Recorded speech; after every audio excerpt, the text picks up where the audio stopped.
The flexed left knee is forward of the left hip, and the left knee is more or less in a straight line with the middle of the left foot. The left leg is still flexed, but is just in the process of beginning to straighten. Now, if this doesn't happen, if we come down and the left knee doesn't move at all, then we're going to be hitting back off our right side, kind of falling back behind the ball to hit it. That's kind of the rock and block action that we don't want to have. Make sure when you practice this move down to step 5 that the club shaft is on plane. That means it lines up with your hands.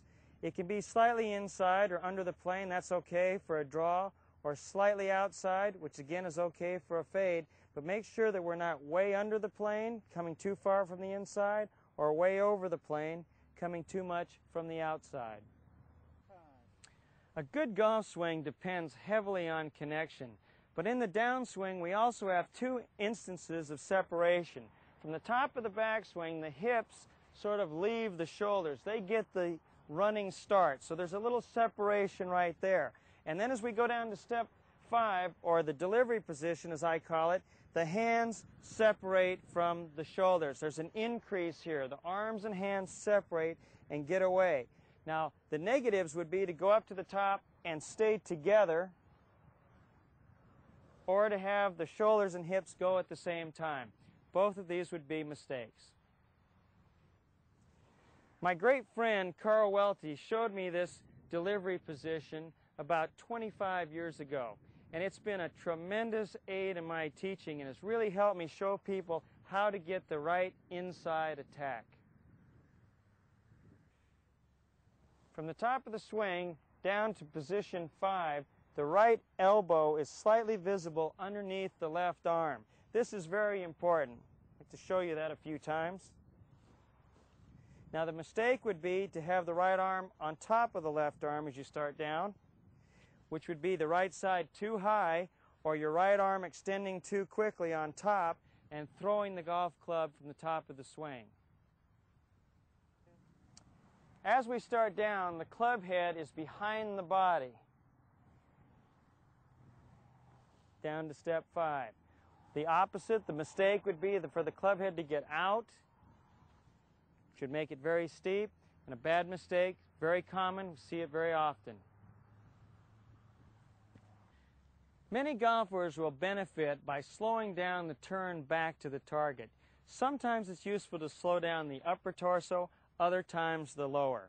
And that would look something like this. From the top of the backswing, the problem we see is people start with their shoulders and they're opening up too quick, which throws the club on the outside.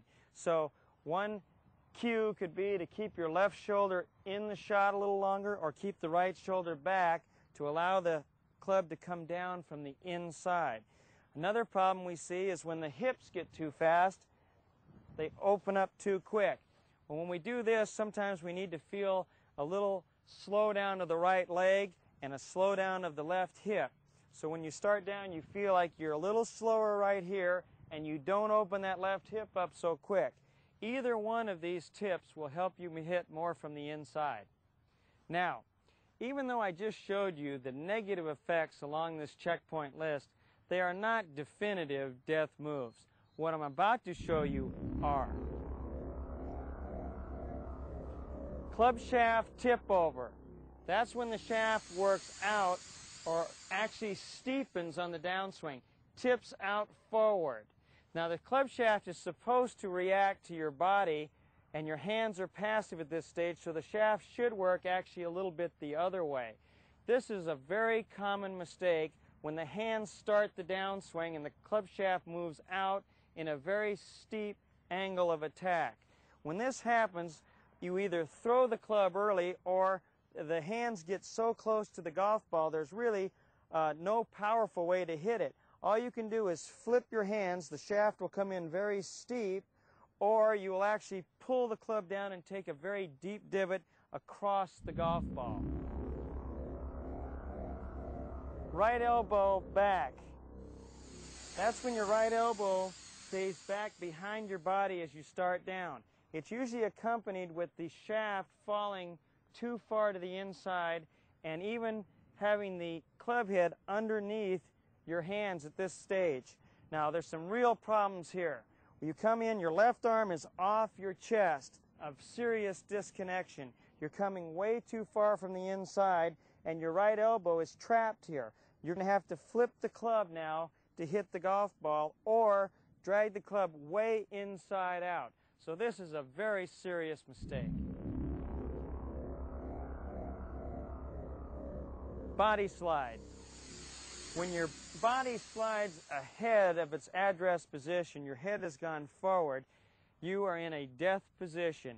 Now this is normally caused by the legs not doing anything early on to initiate the downswing. So the legs go dead, the upper body drifts in front, and now you're past the golf ball. All you're left to do is to slap at the golf ball with your hands. Club face problems. From the top of the swing down through step 5, if the club face gets extremely closed or extremely open, we're dead. Let's look at extremely closed first. As we start down, if that club face gets shut, all we can do is hang on and block the ball down the fairway, which will be a major power loss, or if we release the golf club from here, the ball is going to go big time left. The other problem would be to start down with the club face wide open. And again, this is a very common mistake that I see. When that club face is open, we just are not going to be able to square the club face up. So the question is, how far right is this ball going? Now, if we hang on at all, it's going to go off the charts to the right. Otherwise, we're going to try and slap at it and square it up with our hands. Again, a huge power leak.